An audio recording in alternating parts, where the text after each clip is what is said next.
지난 한 주간 저는 휴가를 잘 다녀왔습니다. 제가 휴가를 다녀올 수 있도록 먼저 하나님께서 이러한 형편을 허락해 주셔서 감사하고요. 우리 모든 우리 베델 공동체 여러분들에게 감사하고, 또 제가 없는 동안 또 이렇게 모든 사역을 담당해 주신 우리 또 권인자 전도사님에게 정말 감사를 드립니다. 저는 정말 잘 다녀왔어요. 원래 우리가 지금 계속해서 우리가 매주마다 우리가 예수님의 생애와 교훈을 함께 나누고 있잖아요. 근데 이제 그 중에 우리가 예수님께서 전하신 하나님의 나라의 복에 대해서 이렇게 말씀을 나누고 있습니다. 근데 제가 그 복에 대한 말씀을 준비하다가 제가 휴가를 보내면서 그 정말 하나님의 은혜가 제 마음이 참 많이 멈췄어요. 그래서 본문을 바꿨습니다. 제가 토요일 날, 금요일 날 저녁에 그 하나님 나라의 복을 준비하다가 아니야, 내가 이번 주간에 받은 은혜를 좀 나눠야 되겠다는 마음이 더 강력했어요.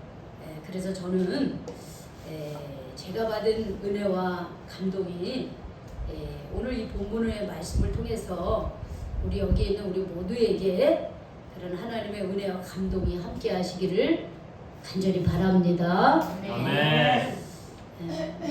제가 1월부터 해서 7월까지 해서 8월 제가 둘째 주까지, 첫째 주까지죠. 우리 전도사님과 함께, 우리 성도님들과 함께 참 이렇게 열심히 살아왔습니다. 그렇죠? 참 열심히 살았어요.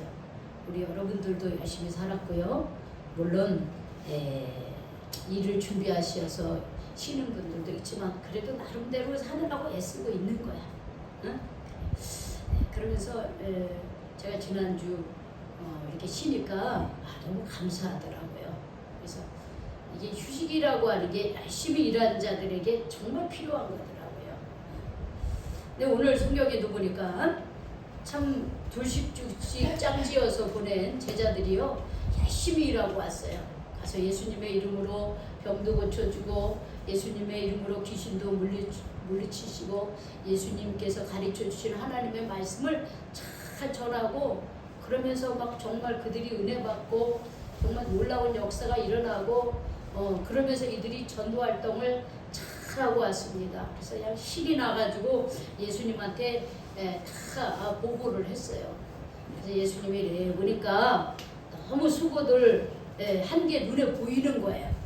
그래서 예수님께서 그런 말씀을 합니다. 야, 이제 너희는 조금 따로 사람들이 없는 그런 한적한 곳에 가서 좀 잠깐 쉬어라, 이런 말씀을 해주셔요. 왜냐하면 예수님과 제자들이 있는 이곳은요, 너무 사람들이 많은 거예요.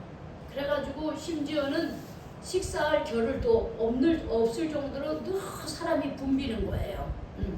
그래서 야, 너네들은 가서 좀 한적한 곳에 좀 쉬자, 이렇게 말씀을 하십니다.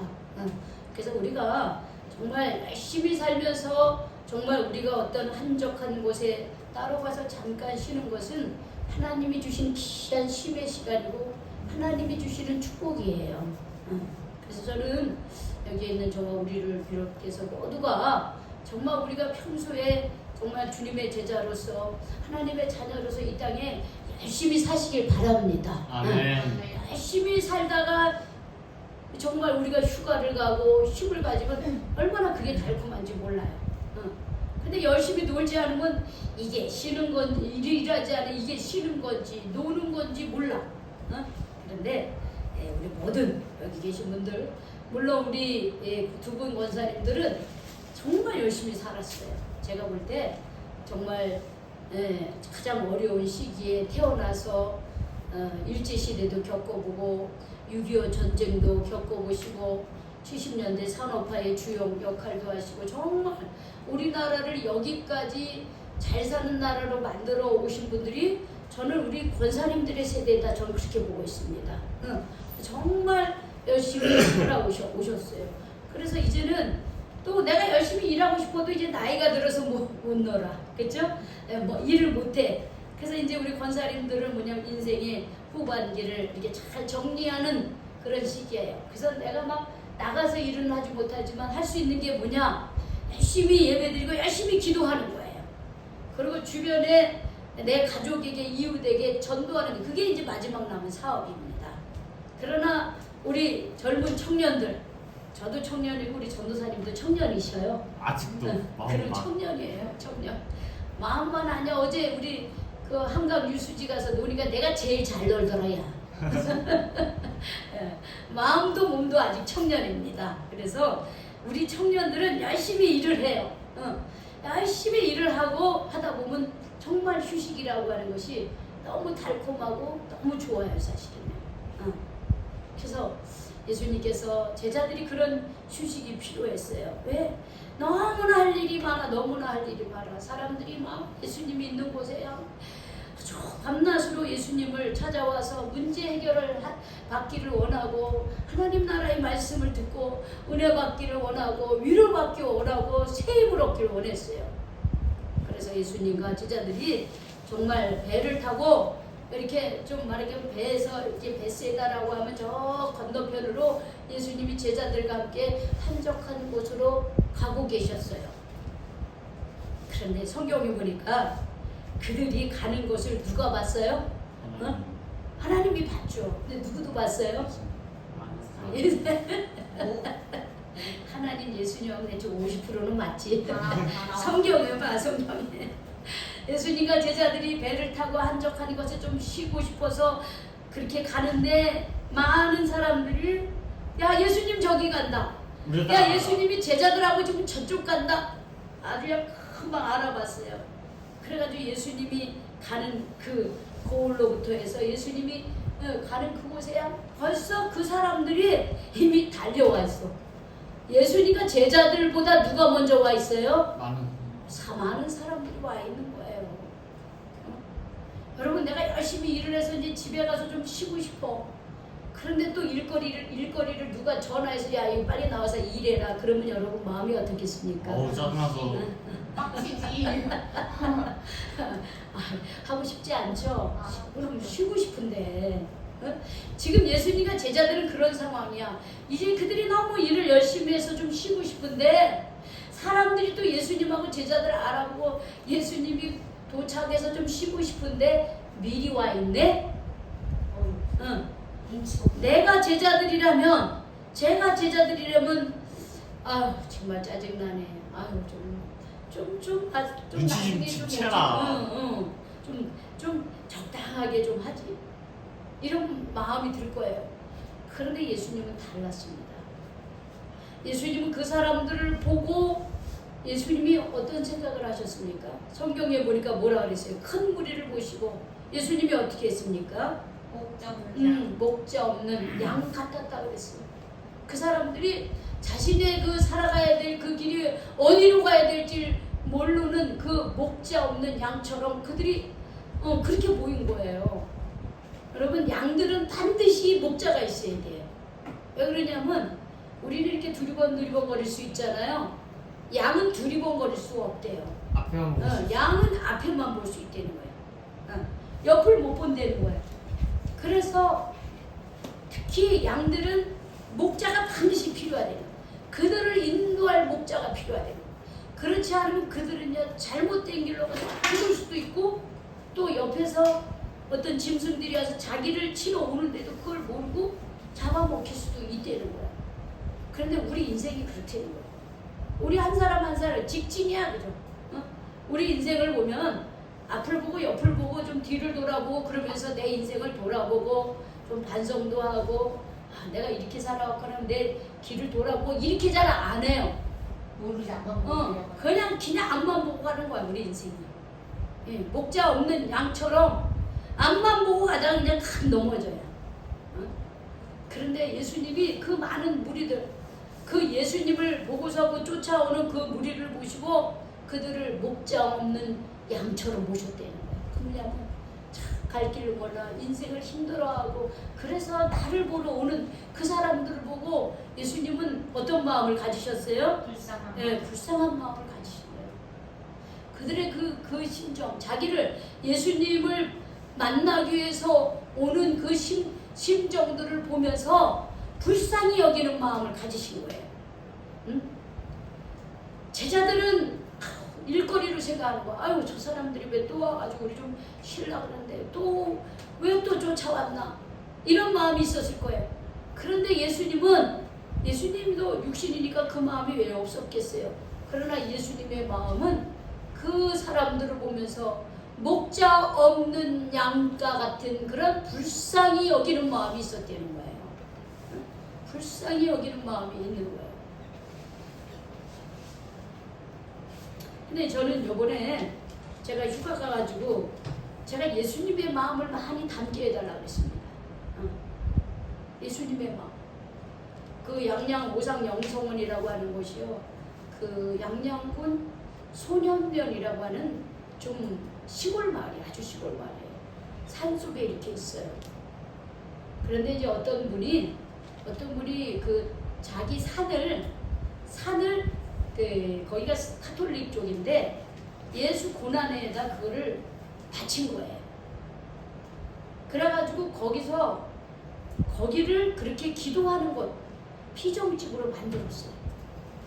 저는 거기를 20년 전부터 왔다 갔다 하고 있어요. 제가 힘들고 어려울 때 제가 우리 개신교 기도원도 가지만 가끔은 거기 가서 힐링을 제가 힘을 얻고 정말 영적으로 많이 회복하고 와요.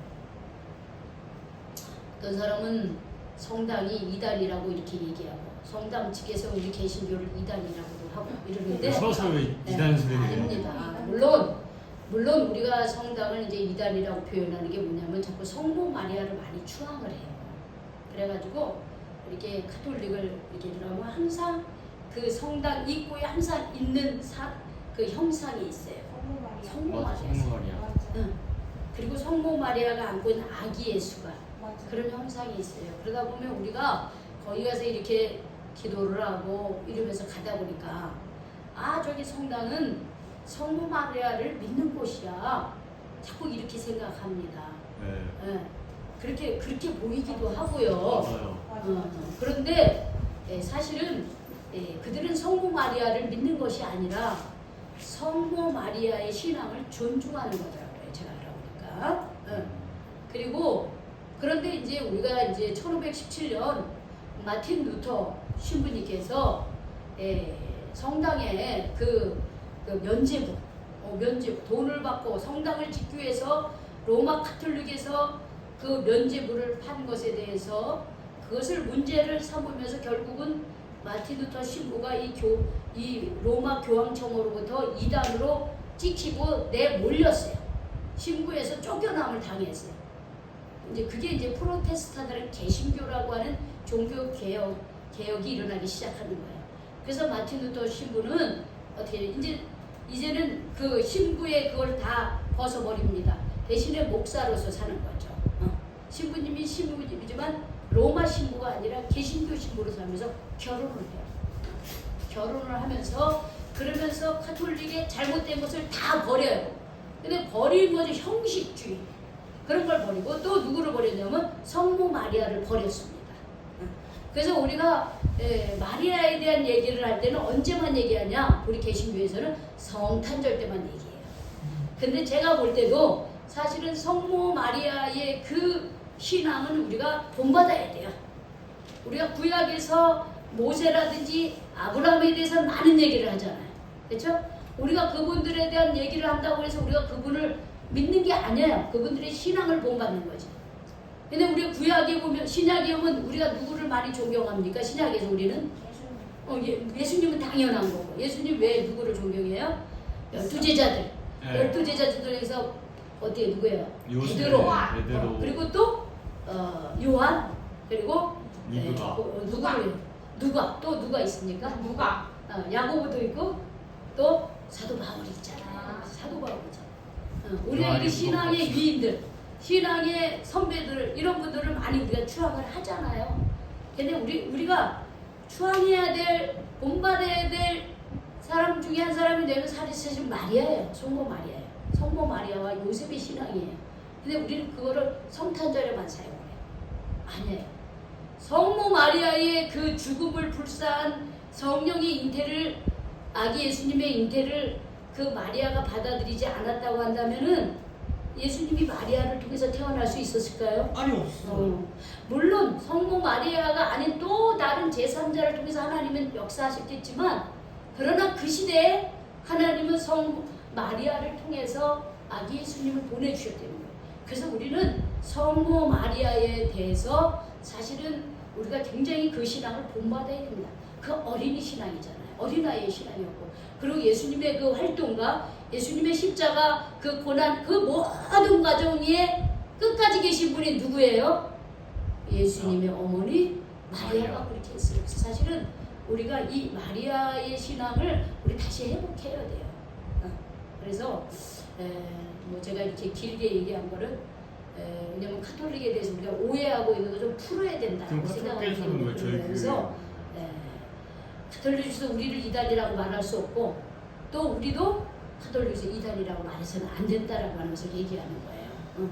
그래서 그러면서 제가 거기 한 20년 전부터 거기 가서 제가 은혜를 많이 받고 거기는 기도를 많이 하게 해요. 그래서 기도를 하고 꼭 예배를 드리고 이제 그렇게 합니다. 같이 예배 드리는 거죠. 그런데 제가 이렇게 거기에 보면 예수님의 그 십자가 그 길, 십자가 길이 있어요.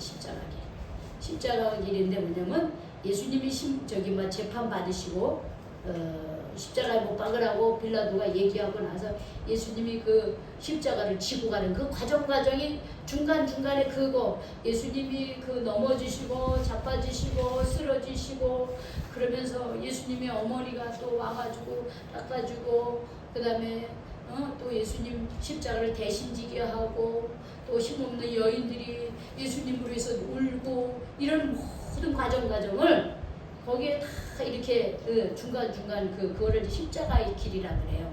이제 그거를 해놔가지고 산속에다가 제가 거기를 매일 가서 그 순간순간 예수님의 그 십자가의 길을 걸으면서 제가 기도하면서 제 마음에 그런 정말 우리 예수님께서 참 그 예수님의 그 보면은 쓰러지심 이게 예수님이 십자가를 주고 하는데 쓰러져요. 너무 힘들어. 쓰러져요.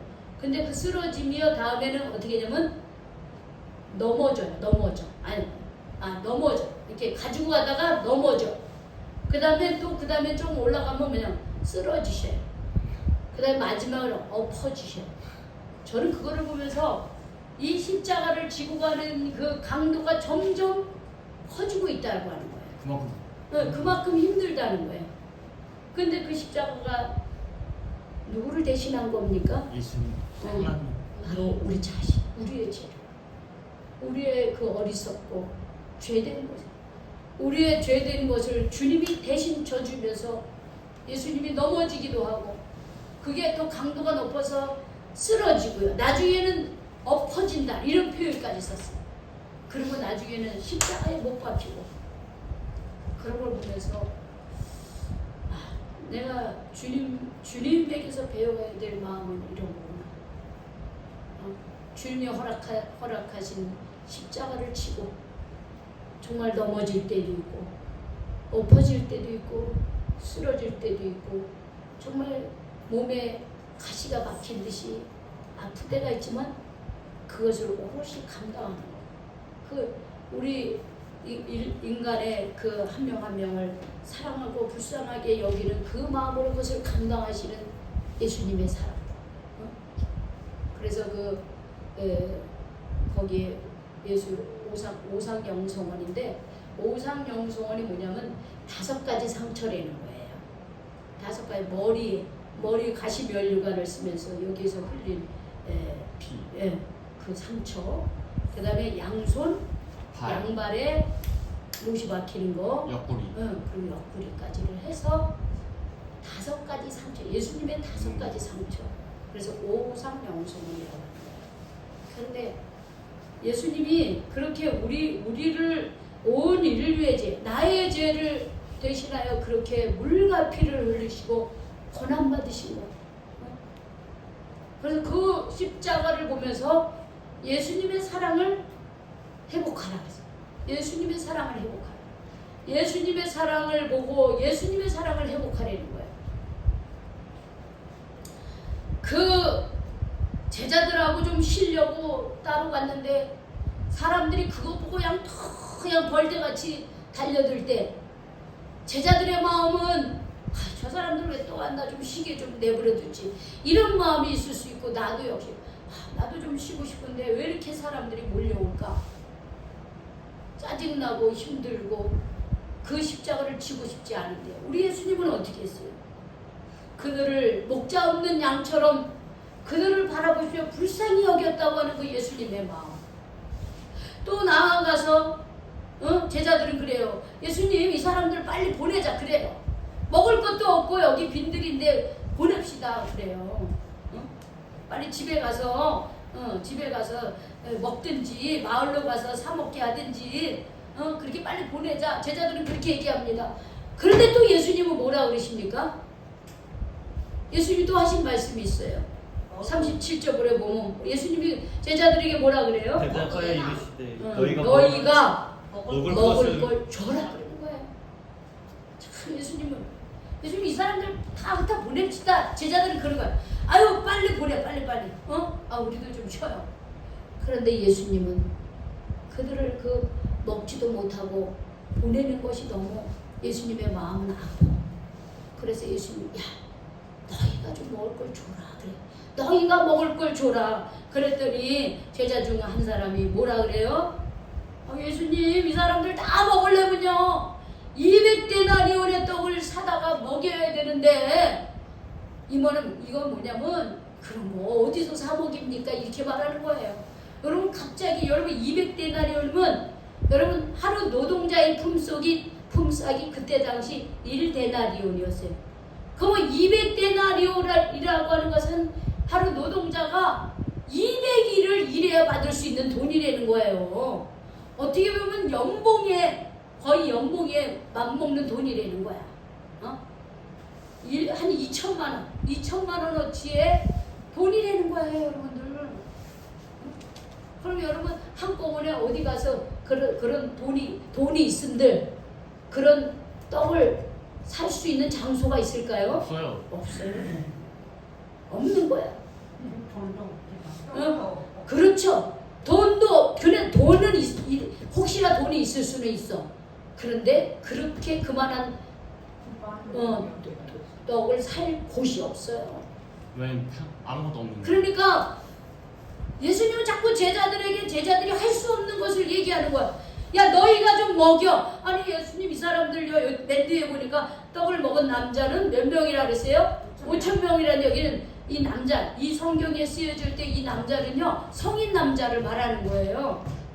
만 20세 이상의 남자를 말하는 거예요. 그러면 여기에 만 20세 남자만 있었을까요? 어린아이들도 있고 또 누구예요? 여인들도 있었을 거란 말이에요. 근데 그 숫자가 포함이 안 됐어요. 당시 성경은 그렇게 포함을 안 시켰으니까. 그래서 신학자들이 말하기를 어린아이들하고 여성들까지 합하면 약 2만 명이 먹었을 것이다, 이렇게 말을 하는 거예요. 그러면 예수님 당시에 2만 명이라면 어마어마한 숫자예요. 그런데 제자들은 빨리 보내고 싶어. 예수님 빨리 보내자고. 근데 예수님은 그들을 그냥 보내는 건 좋아. 그런데 먹지 못하고 자기를 따라다니는 그 사람들을 그냥 돌려보낼 수가 없어. 그들을 불쌍히 여기는 마음이 있는 거예요. 그래서 뭐라냐면, 야 너희가 먹을 걸 줘라, 이렇게 말을 합니다. 그러니까 계속 예수님은 제자들이 감당할 수 없는 얘기를 하는 거예요.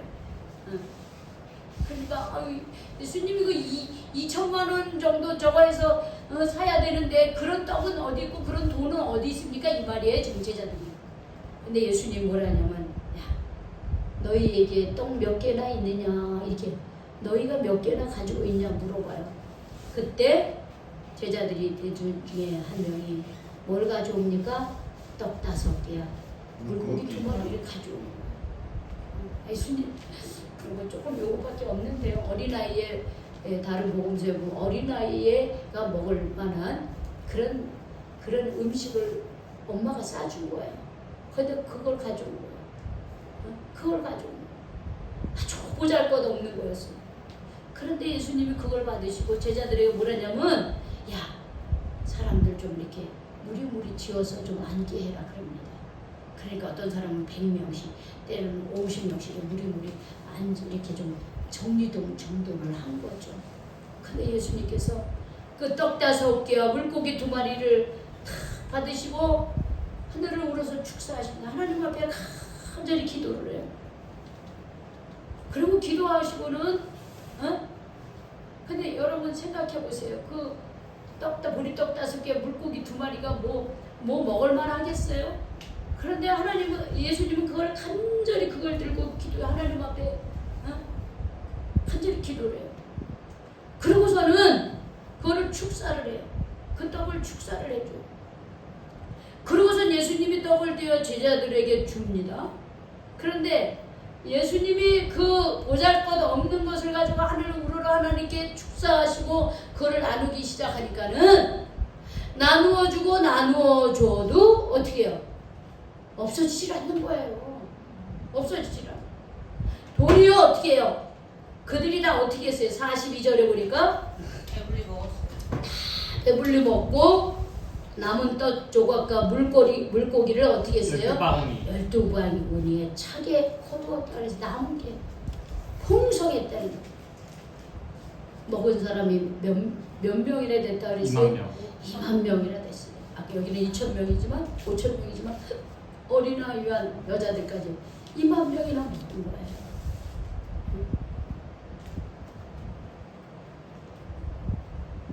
제가 이번 휴가를 지내면서 이 예수님의 마음이 보이는 거예요. 나는 제자에 불과하구나.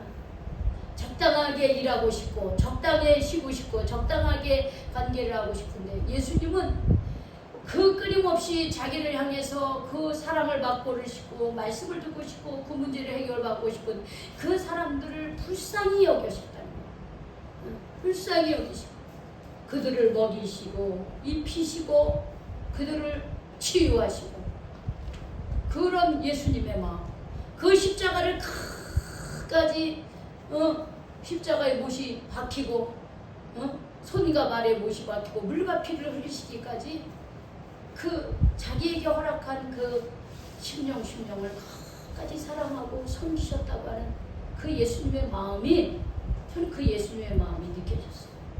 예수님은 그래, 내가 행복해야 될 마음이 이거구나.